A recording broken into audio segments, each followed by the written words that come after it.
خوف ہوتا ہے کسی مستقبل کی بات کا، یہ نہ ہو جائے، وہ نہ ہو جائے، یہ نقصان نہ پہنچ جائے، یہ تکلیف نہ ہو، یہ غضب نہ آ جائے۔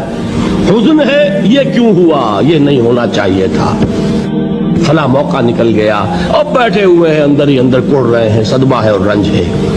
اور جو اللہ پر ایمان رکھتا ہے وہ جانتا ہے ما اصاب من مصیبت فی الارض ولا فی انفسکم الا فی کتاب من قبل ان نبرأها، اس زمین میں یا تمہاری جانوں میں کوئی تکلیف، کوئی مصیبت نہیں آ سکتی سوائے اس کے کہ جو اللہ نے لکھ دی ہو اس سے پہلے کہ وہ ظاہر ہو۔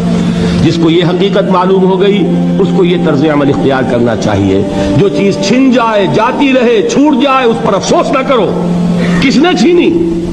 دوست نے۔ دوست کے فیصلے پر شکایت، دوستی کو بٹا لگا رہے ہو، سرے تسلیم خم ہے جو مزاج یار میں آئے۔ اگر دوستی ہے تو پھر تو تمہیں گردن جھکانی چاہیے۔